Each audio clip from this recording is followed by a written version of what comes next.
Hi, it's me again.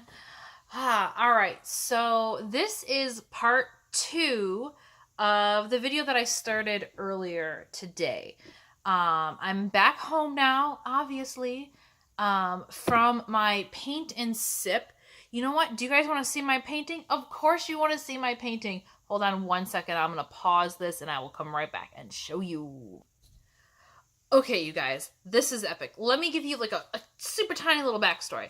I told you before about my wonderful friend Brandon Ferris. And the first video of his that I ever watched was called Learning to Paint, where he followed a Bob Ross tutorial and attempted to paint something to show up his sister, who is actually legitimately good. Brandon is not. But I had always wanted to follow a Bob Ross tutorial. I have always wanted to do a paint and sip kind of thing, but never did. And I don't know why. I don't have a reason why. But a few weeks ago, I got an email from an entertainment place nearby me that does drag queen bingo. And I'm on their mailing list because I've done drag queen bingo there a few times. Well, they recently moved to a new location and we're doing a new thing, drag queen paint and pour. So I got a hold of my friend Jessica and I said, what are you doing in 2 weeks on Sunday? Because let's do this thing. So I'm going to show you my painting. Here it is. Look at that. Y'all, I did this. What? My sky kind of has onion layers. I didn't blend it so well.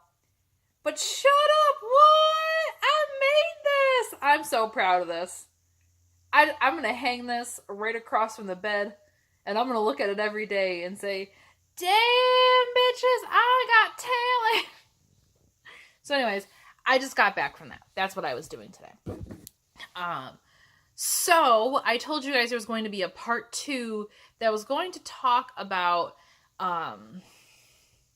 more about this idea of overcoming hardships, overcoming challenges, and not letting the things in life that would normally get you down, but how to learn from those things and how to grow from those things, how to have your super cute kitty get in your video when you're recording them, and just basically how to live your best life. Do you, and don't let the stuff in life that sucks ruin your life. So part one was me talking to you guys. His little head's gonna pop in here all the time. Part one of my video was me talking to you guys about being sexually abused as a child, and kind of I led from that, talking about my first serious relationship when I was 18 with my now ex. My ex is a good person, okay? He and I are still friends. We don't talk. It's not like we're not friends like that. But it's not like he's also someone who is no longer in my life 100%. We were together for I think 8-ish years, something like that. And you can't be with someone for that long, throughout like your entire 20s essentially, and not have a relationship with them afterwards. I mean, you can if it was really, really awful. That's certainly true. But nothing between he and I ever was super awful. They just didn't work out. It happens. So after I graduated high school, I met him and thought he was super cute. He was smart and funny. He wore bow ties. Okay, and if you want me to feel warm fuzzy feelings about you, you wear a bow tie. Okay, bow ties. So I liked him. I crushed on him. We went out a few times, and we started dating. That's how that works. That's obvious. We dated all throughout undergrad, all throughout college. And then after we were done, He was accepted to graduate school out of state, and I had just graduated. I didn't know what I wanted to do next, so I moved too. We moved together out of state, about 4.5 hours from where we were from. So not far. It wasn't like out of state across the country, just out of state. And we lived there for 2 years. After 2 years, I moved to another city in that same state to start school for my master's degree. And it was while I was doing my master's degree that my relationship with him kind of just started crumbling. It had been on a downhill path for a while, but it wasn't until the physical separation of being in different cities and not talking as much or seeing each other as much that I think we both realized it wasn't working anymore. But I had great experiences with him while we were together. There were downs in our relationship, and I want to be careful about what I say because I don't know if any of you who watch these videos, like how much about me or this person you know, and I don't want anyone to get the wrong idea. This is certainly not me trying to trash talk somebody. So if you know who my ex is, if you know my ex, please do not think this is Felicia trash talking this person, because it's not. That's not how I want this to be. But I do want to talk about the things in our relationship that were negative, the things that didn't work, the things that were problematic. We did a lot of great things. We had a lot of great memories, and I'll talk about some of that, definitely. But that's not the focus of this video. The focus of the video is, overcoming the bad stuff. So I have to talk about the bad stuff. He was more of a partier than I was. I didn't drink until I started dating him. And probably because I didn't have any, maybe if I would have had friends in high school who partied, I would have been more of that kind of person. But I didn't have a whole lot of friends, and we were pretty chill people, so I didn't party. But then I started going out and drinking. No big deal. That's not that huge of a deal. But that was something, partying and spending time with his friends was something that always, from the beginning of our relationship, was more important to him than our relationship. And again, there were times in the first 2 or 3 years we were dating where we had fights and should have broken up, where he actually tried breaking up with me, but I believed you don't just break up when something's not working, you find ways to fix it. So I encouraged us to stay together. And I don't know why I feel so itchy right now. I'm sorry. I feel itchy. I feel like his fur is covering my face right now. I wanted us to keep working at it. I wanted to be with him. And so I was like, let's stick it out. Let's work on it. You're not abusing me. I care about you. You care about me. Why would we break up? Because we have a fight. To me, that didn't make sense. So we stayed together. Things would have been a lot different for me. My life would be a lot different, even right now, if we had broken up when maybe we should have. I need to pause this for a second so I can blow my nose and get the cat hair off my face. So 1 second. Okay, I still feel super itchy, but I'll deal with it. I don't know if it's like my hair tickling my face or like all of his fur coming up. I'm just gonna stop petting him. I'm just gonna not pet him. But no, my life would be very, very different if shortly after getting together I never would have moved to this other state. I likely never would have went to the grad school I went to. I don't know if I would have gone to grad school. I wouldn't have met my husband. I wouldn't have my daughter.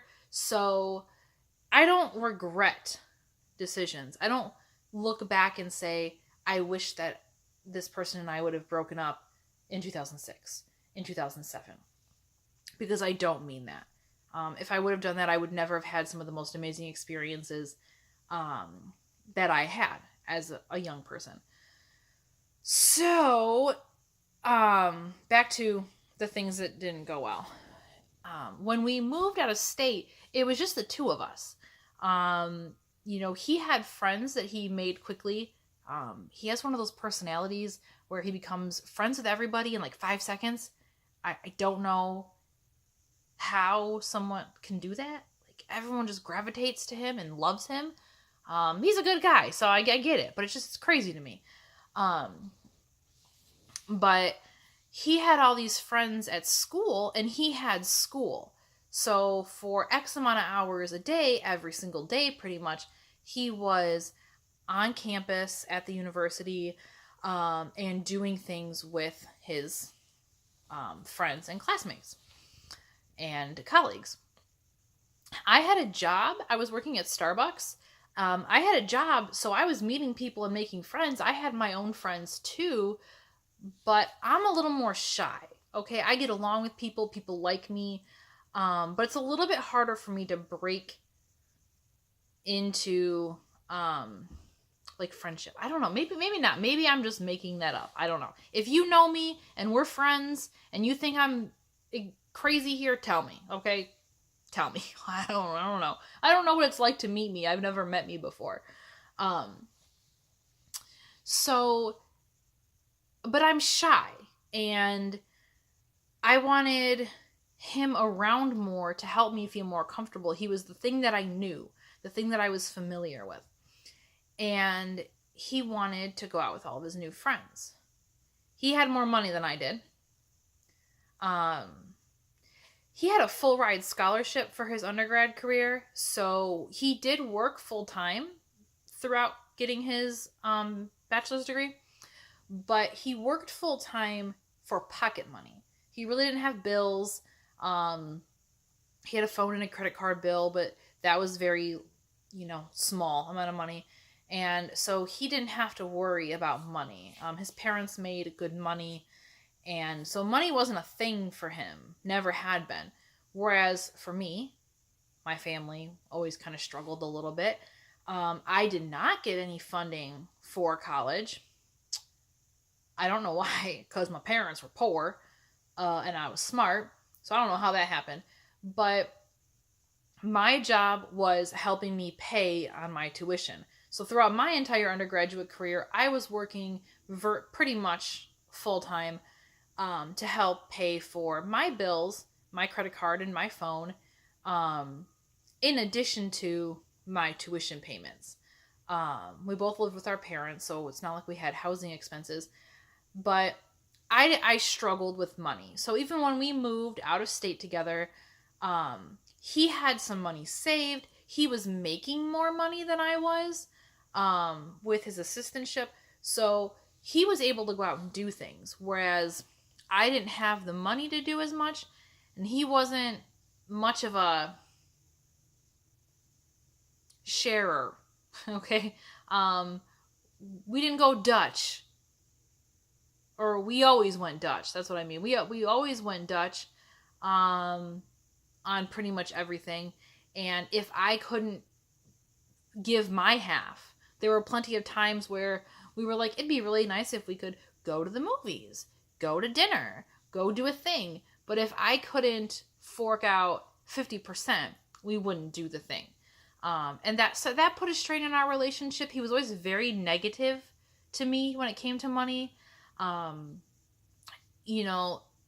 If I ever had an overdraft in my bank account, which happens, sometimes you can't help it. It happens without your knowledge, especially when you're a kid. When you're like 21, 22, it's a lot easier to overdraft your bank account than you'd think. You're a kid. You're just like spending money on dumb stuff. But he would be mean to me about it and condescending to me about it. And it really made me feel awful because I was someone who grew up struggling financially, knowing that I'm just trying my best, that I'm taking what I have and making the best with what that is. So anyways, back to the thing. We're living out of state. He wants to go do things. I can't always afford to go do things, and he's not willing to foot the bill for me. So I would stay at home. He also wasn't always very considerate. If I had stayed at home and he went out with his friends, it was not uncommon. In fact, on the contrary, it was very common for me to get a phone call anywhere between midnight and 3 a.m. From him wanting me to come pick him up. And he would be at a friend's house or a bar on the other side of town. We were living in a very big city. It would take me 20 minutes to get to where he was. So, you factor in 40 minutes of driving plus picking somebody up. That's almost an hour. That's almost an hour in the middle of the night on a regular basis to go get this person. So he wasn't very considerate of the fact that, I might need to wake up early for work in the morning, or that, plain and simple, I just might not want to go pick him up at 2 or 3 in the morning. If I did go pick him up and he was super drunk, he was mean, not physically, but mean where, he would refuse to put on his seatbelt and fight with me about it, and we would argue. There was a time his cousin came to see us, and I had to get up early for work in the morning. And instead of being considerate of that, they stayed up very late partying in the apartment. And then they went somewhere to go get some more alcohol at the corner, and they were gone for a really long time. And I have a hard time. I have, a little bit of anxiety. I knew they had left the house, and I could not fall asleep until I knew that they were home. So when it was taking a really long time for them to get home, I was worrying. You were drinking, and now you're out, and I don't know where you are. But if I brought that up and I said, hey, this is inconsiderate, I was somehow to blame. It was my fault. So there were a lot of these little things like that, that should have been bigger red flags to me. Things that I should have been more aware of throughout the relationship, but I wasn't, because I was young and in love, and I thought, this is how relationships are. Relationships aren't perfect. And it's true. I don't want to give anyone the impression that, like right now, my marriage is, without flaw. Okay, we argue. Hello, we're human. But from what I experienced as a child and what I grew up kind of thinking is, I just figured that it is absolutely normal when you are with somebody and it's serious that there's going to be sacrifice. That you're not always going to be happy. You're not always going to get what you want. And that's so true. But it has to be two ways. It has to be where both people are sometimes making sacrifices, where both people aren't always getting what they want, where someone has to say, this isn't what I want, or I want something different, but for you, I am willing to, concede what I want so that you can have what you want. That's how it should be. That's how it mostly is now. But that's not how it was with my ex. It was me constantly making the sacrifices, me constantly giving up what I wanted or what I felt comfortable with for somebody else. I was the one always making the sacrifices. But I thought that's how relationships were, so I stuck with it. I wasn't going to give in. Then when I moved to Toledo, I'm trying to be very vague about particular details of my life. But now I gave away that I moved to Toledo. I moved to Toledo to pursue my master's degree. I was going to be a couple hours away from him, and it was going to be a challenge doing the long distance thing. But, sorry, I got a text message and it distracted me. I'll get back to it in a minute. I moved to start going to school. We were going to do long distance, but it wasn't going to be that bad. In a world where there's cell phones, Facebook, we were only like 2.5 hours apart. There was really no reason why a long distance relationship should have been a problem. But it was. Despite my efforts to keep in touch and talk all the time, he never really wanted to talk on the phone. He wasn't really good at texting. Smartphones were still kind of new at this point. Not everyone had smartphones. We didn't have smartphones. We had, I don't know if you guys remember, Samsung had the slide phone that had the full keyboard on it. This is my keyboard motion. And it was the Samsung smiley face. It was like the little smiley face emoji. We both had those phones. I loved that phone. Pre-smartphone time. So he wasn't as invested in making the long distance work as I was. I didn't have a car, so if I wanted to go and visit where he lived, I would have to get on a Greyhound bus, have somebody else drive me the 20 minutes to the Greyhound station so I could get on a Greyhound, take the Greyhound all the way to him, and then come back. I was doing that far more than he was coming to me in Toledo. Which I didn't really mind a whole lot because I like adventure. So I was like, yay, bus trip, no big deal. But when I would go down there, he didn't want to stop the routine of his life, which really means he didn't want to stop going out and partying with his friends on the weekends just because I was there. So we weren't spending time together. I felt like a burden. He probably felt like I was a wet blanket because I didn't want to go out and do anything. At the time, I talked before about my migraines, and this was around the time that my migraines started becoming a real serious issue for me. So it was not uncommon for me to have a really bad migraine and not want to leave the house. And he didn't understand that. He didn't empathize with that and wanted to go out anyways, which comes back around to why we broke up. The summer after my first semester of grad school, I was going to go and move back with him for the summer and live with him for the summer. I was going to work at my old job at that Starbucks for the summer, and everything was going to be fine. I had 3 months to be back with him, and it was supposed to be just fine. But going into it, I was feeling like the relationship was already over. I went into that summer feeling like I'm going to come back at the end of the summer and be single. I didn't see me coming back and still being in this relationship. So I went down there. I wanted to make it work. I wanted to have things be okay. Because again, we had been together for a really long time. I didn't want to just take everything and just throw it away because it wasn't working right now. He didn't seem as invested in that. Things were going poorly. I wasn't used to doing a real job. So I would come home from working at Starbucks, which, guys, a job at Starbucks is hard, but it's not like, physical, manual, hardcore labor. But I would come home and I would be very tired and very sore.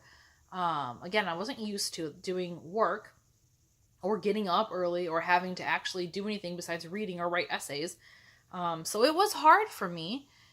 And I would get home, and the second I would walk in the door, he would leave and be gone all day to hang out with his friends and go drink and party.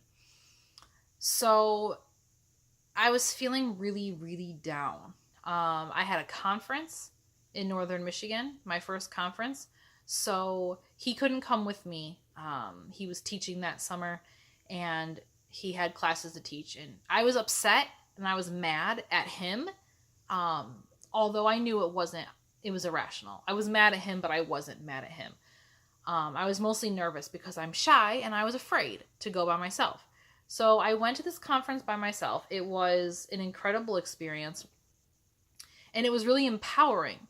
I was at this conference by myself, surrounded by my peers, people who I didn't really consider my peers at the time, people who I thought were like, I'm right here as like a little tiny baby scholar. I wouldn't even have considered myself a scholar at the time. A little tiny baby down here, like a faker.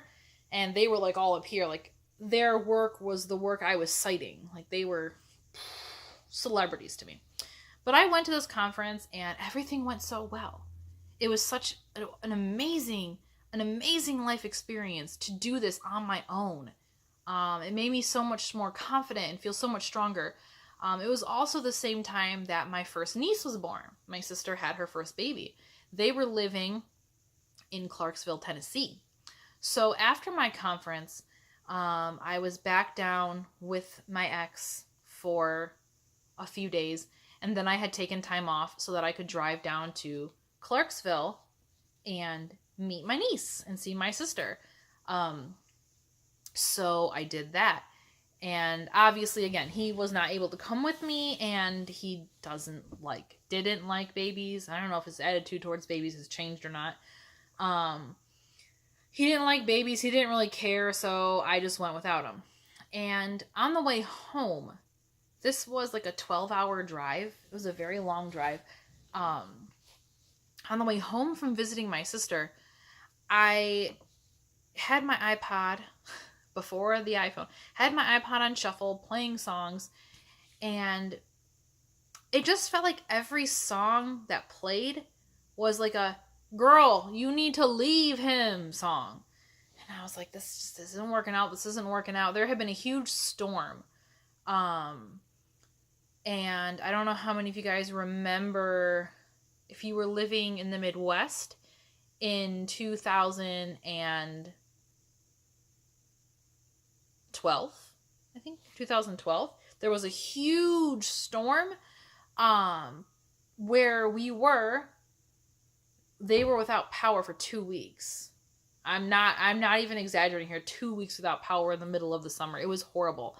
I had gotten home from the Tennessee trip and it was miserable.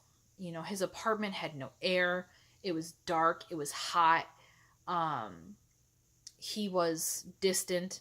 I was distant. It was just bad. And fast forward, a week, the 4th of July rolls around and we had plans to go out. Some of his friends were having a party and we were going to go. I worked earlier. I got off work and I told him originally I was supposed to meet him where he was. And when I got home, I had a migraine and I was feeling awful. I thought I was going to be sick. And the last thing I wanted to do was go to a party. So I sent him a message and I said, I'm feeling really sick. I'm not feeling well at all. I can't come out to this party. I'm going to be sick. I just need to rest.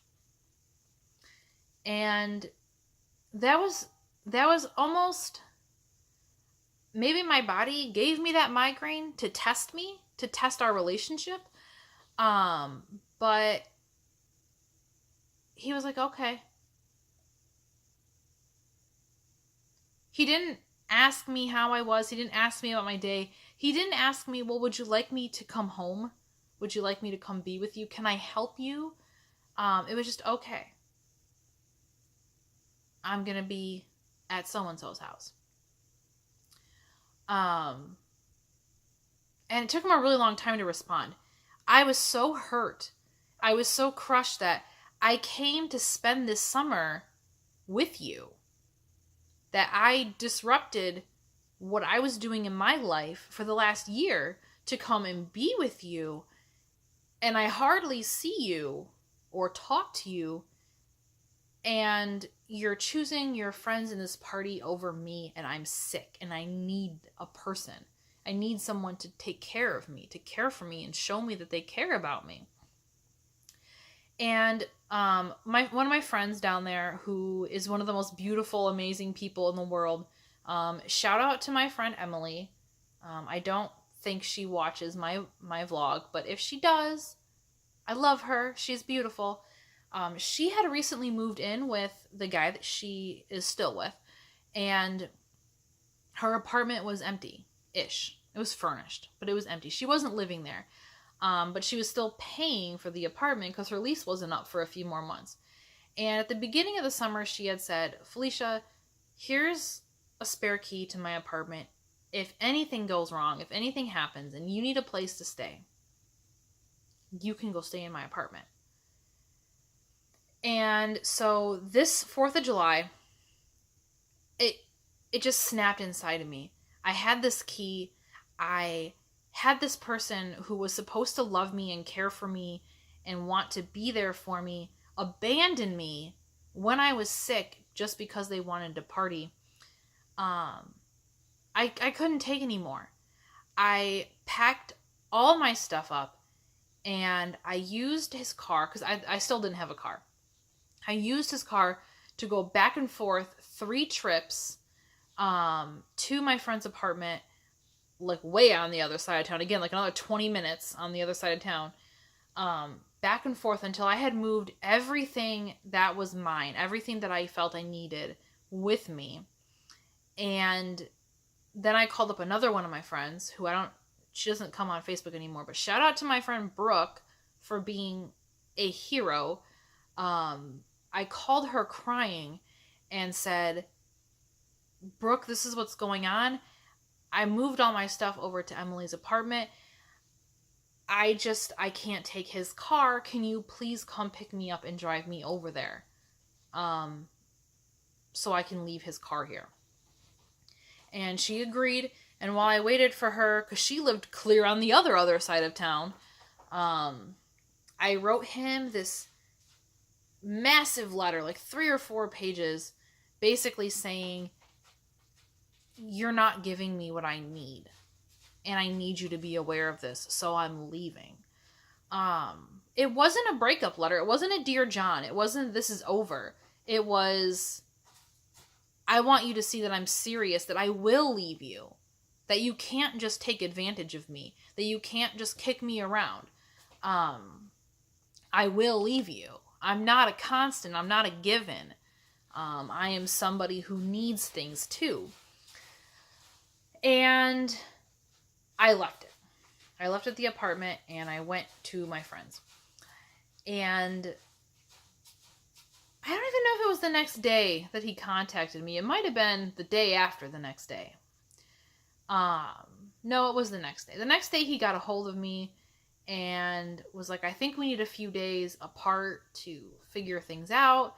And we made plans to get together in a couple days after that and talk. And I didn't talk to him for those days in between. Then he came over to my friend's apartment and he walked in the door and we both were crying.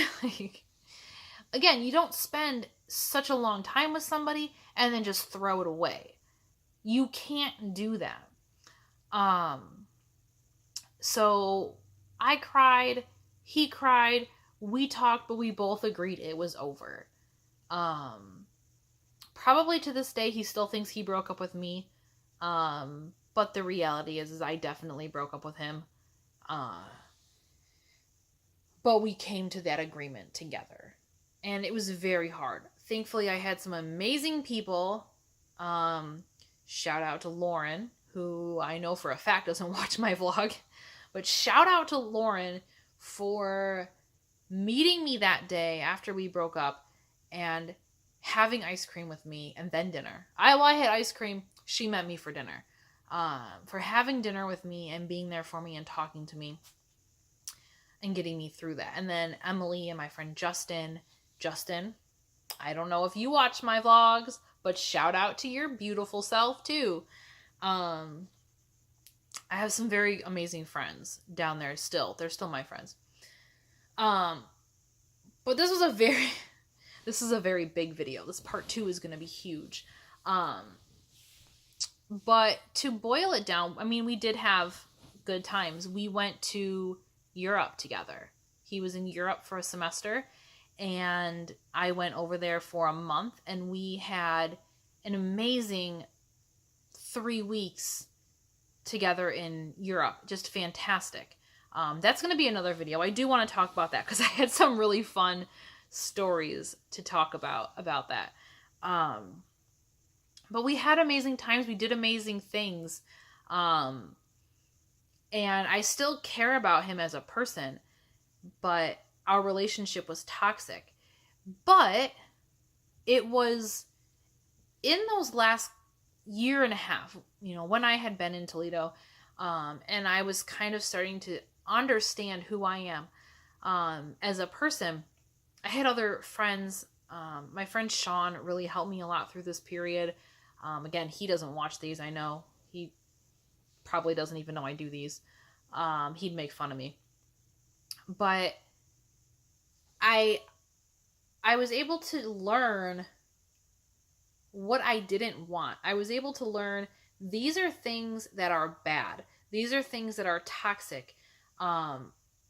Afterwards, after he and I broke up, one of my friends in Toledo said that it seemed like she didn't know who I was. That I was almost like I was all over the place. One day you're Felicia who's into this stuff. The next day you're Felicia who is into this kind of stuff.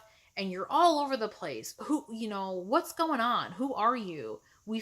She basically was implying that I was not being real, that I was being fake and kind of just trying to be whoever the moment needed me to be. And I told her, I'm like, no. The me that you got to know, the me who you've known for the last year and a half, has been oppressed me, has been me in this relationship where I wasn't happy, but trying to make it work because I felt it's how I had to be.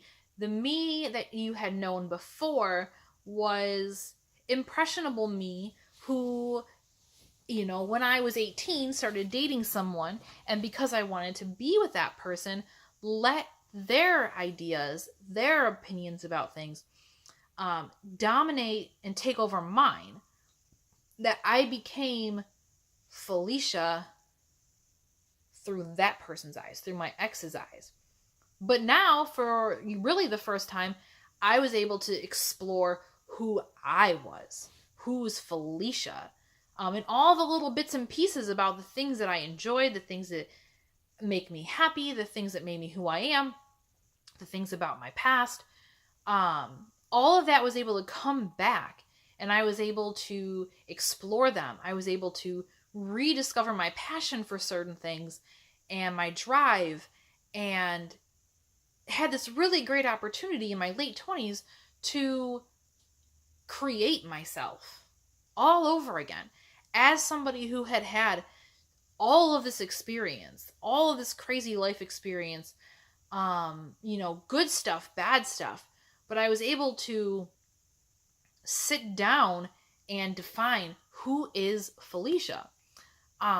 Felicia is somebody who loves painting. Okay? I love art. I love arts and crafts. Felicia is somebody who loves music. It doesn't matter if it's classical or hard rock or